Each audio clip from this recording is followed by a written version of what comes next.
So what was going on? So I first, of course, looked up the Constitution, and sure enough, when Congress can declare war.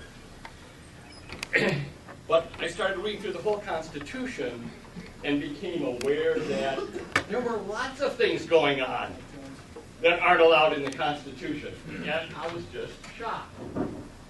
Right? And so I started studying, how did that happen? And so I started reading, history of the Constitutional Convention and some Supreme Court cases. And the more I learned, the more it became clear to me that the Constitution really wasn't being followed.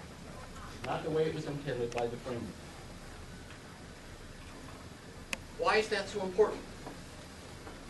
Let me share an incident from English constitutional history. I want to go back to the 17th century, the 1600s. Keep in mind that it was in the 17th century that colonists from England came to North America. So that colonization period is going on at the same time as the incident I'm going to talk about. 1625, Charles I is King of England. He was a bad guy. Right? He was doing all kinds of awful things. He was taking tax money he wasn't entitled to. He was imprisoning people in the Tower he shouldn't have been. And he generally made himself terribly unpopular for good reason. Okay? Parliament tried to rein him in. And they were trying to do that, even though he would do things like send soldiers into Parliament and tear up their record books and chase them out. Pretty bad stuff. At that time, the Chief Justice of the King's Bench, that's sort of their premier court. Don't confuse it. It's not like a Supreme Court. It's just their most important court, the King's Bench. There's a man named Sir Edward Coke. And he was a great scholar. And inclined to rouse Parliament to be more effective in protecting the rights of Englishmen against Charles I. He brought out the Magna Carta. You've heard of that, I'm sure. And then we talk about it a little bit more later if you want. But he brought out the Magna Carta. It had been pretty much ignored for 300 years. When the barons forced King John, and the first king, to sign it way back in 1215, this was an item that people thought was absolutely essential to protect their rights. And I'll read a couple of paragraphs later on. But after having made several kings in a row promise at the coronation that they would follow the Magna Carta, they sort of slipped away. People said, "Well, it's all working really good. We don't have to have the kings affirm that they're going to follow the Magna Carta." And of course, what happened? More and more of the kings just took over, did whatever they wanted to do, and again, by the time Charles I is the king, it's pretty awful.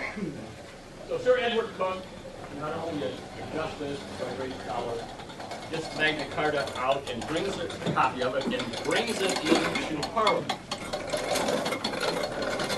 He tells Parliament this story. Imagine the poorest man in England, poorest man, lives in a hovel, right? A hut. It's so shoddy that when it rains, the rain leaks through the thatched roof. The wind blows through it and blows the rain and the snow in it. And he barely has any possessions. Right? And then, said Sir Edward Coke, imagine that the king himself and his army show up outside the door of this hovel. And the king says to the poor man, "I will enter your house."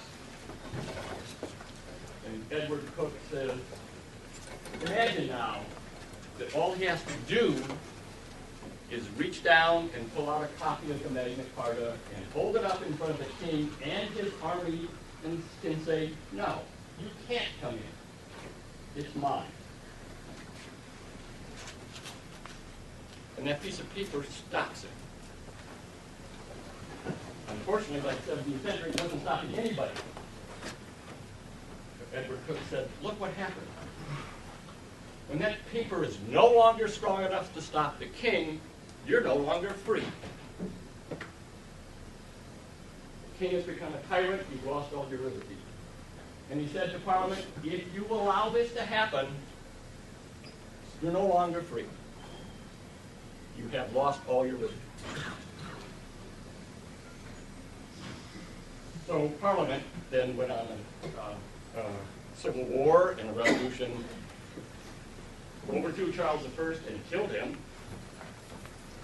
deposed a successor called the Lord Protector, and deposed the king, and finally by the end of the 17th century, they had reasserted the Magna Carta and made it stronger, and so retained their liberty.